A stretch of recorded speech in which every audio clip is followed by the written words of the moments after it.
From Western New York, this is Self-Advocacy in Action.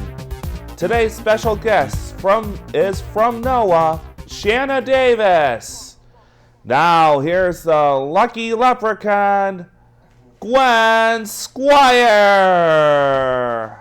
Hello everyone and welcome to Self-Advocacy in Action. I'm Gwen Squire, your host, and today's special guest is Shana Davis. Shana, how are you? I'm good, thanks, Gwen. How are you? I'm good, thank you. Let's start out with the same question I ask everybody. Tell us a little bit about yourself. I'm Shana Davis. I'm 32 years old. I'm a disability rights advocate. I'm just actually finishing up my master's degree this May in disability studies with the concentration in policy. Love to improve policies here in Niagara County for people with disabilities. Awesome. Very awesome. What do you do as a disability activist, rights activist? I see the urgent need in employment for people with disabilities. The discrimination is horrendous, and only by gathering together and working together will we be able to make a change, which is one of the best outcomes I would love to see. Yeah, me too. I agree with that. How has your education assisted you in doing that? My education has assisted me in advocating and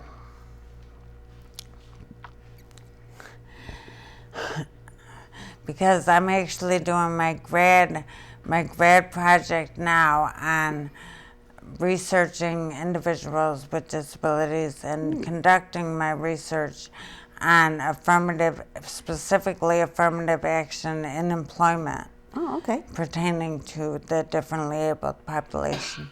Okay. How did you get involved in advocating and organizing? I got involved by my political science classes at Niagara University is where I really got the drive to do it, and then Niagara Organizing Alliance for Hope. Working with them, I really came to find out that this is what I love and this is where my fight is in policies and just improving the whole society. Awesome. Can you give us a brief history of how you got involved in all that? I sustained a traumatic brain injury 10 years ago in a devastating car accident. And my having to advocate for myself these last 10 years has been to the extreme where I can see so many others who aren't capable, not able to advocate for themselves. So that's what's really pushed me to become a better disability rights advocate. Okay. How does your family support you with that? My family is very supportive. They were very active in my rehabilitation. They kind of pushed me when I didn't have the strength to push myself any further. Okay. So there are probably times when you said, I don't want to do this. I give up. Plenty of times. Yeah. And they were right there behind me. Oh, you're doing it. Yep. It's hard. Yeah, very. Why do you think equality is important for people with disabilities? Equality is everything in society. And the discrimination against people with disabilities, we're so unequal to every other population out there. It's like, if you don't have equality, what do you have? Yeah. And if you're not treated as a human being in society, in the community that you live in, I mean, you're treated like an animal, and that's, I don't That's so unfair. Yeah. We were talking earlier during the break. I mean, when you and I were going over the questions for you, you were talking something about institutions that you had some. You were saying something about institutions, and how people were treated back then. I believe is what you were saying. My view of institutions is we did do the deinstitutionalization, but my view is there's so many that are still very active in every community, every state, and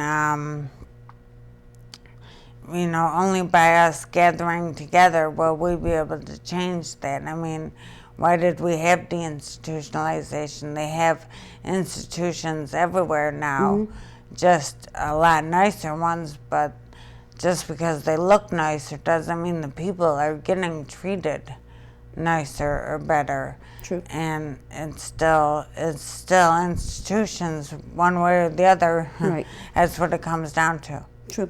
Yeah. Okay. I already asked you about your family. How would you suggest someone get involved with making changes in the community? The best way to make change in the community is to advocate, whether it's lobbying, state government, federal government. We need to organize, gather together, because only by working together will we be able to make any changes in our community. And for the differently abled population, we need to make several of them. Yes, we do. You are so right about that. Okay.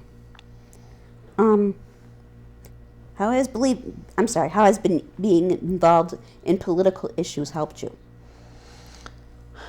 It's helped me to become a better leader. It's helped me to become a better organizer.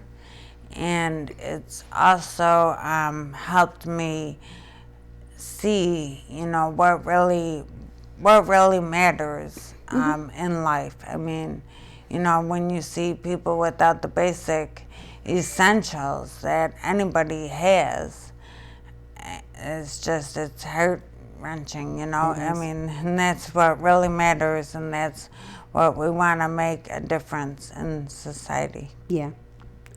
What would you suggest to those that are afraid of living in the community? You and I were talking about that earlier. Yes, too. we were. I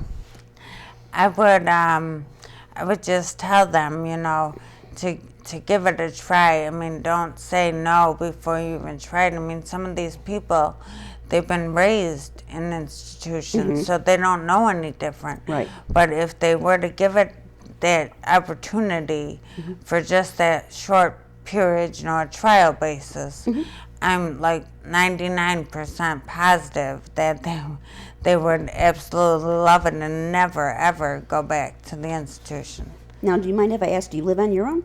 Yes, I live on my own. And you like it? Oh, I love it. I wouldn't have it any other way. Yeah. You've got 2 cats, right? Yes, I have 2 cats. You love your pets. Yes, Yeah, very I love much my pets so. very much. They're my kids. Yes, exactly. Yep, they're my kids. Yeah, okay. So tell me, you mentioned, I believe you mentioned N.O.A.H before, but you just mentioned like the whole thing of it. Can you tell me what N.O.A.H is? N.O.A.H is Niagara Organizing Alliance for Hope, and we advocate for all of Niagara County around any issue pertaining to any population of oppressed persons.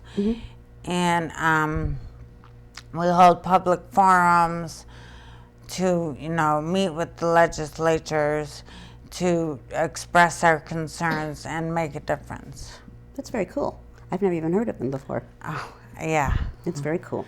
Thanks. Yeah. Okay, you have a legislative breakfast that's coming up. What is that?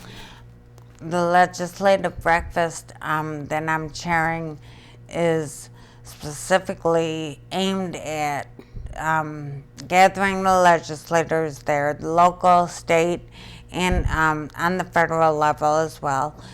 We've invited all of them for New York.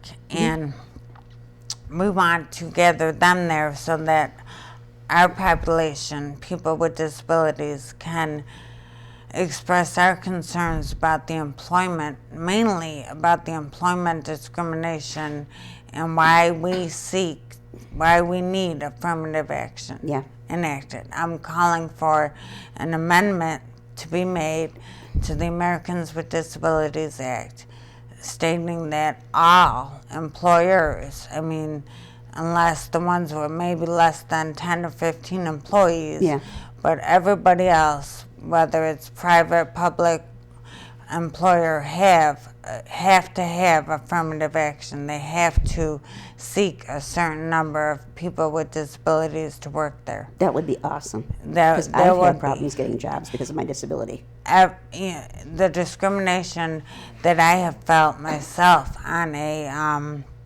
even on interviews that I've attended is, I can feel it. It's horrible. It is. Yeah. I don't know how anybody I wanted to get up and walk right out halfway through the interview. Yeah.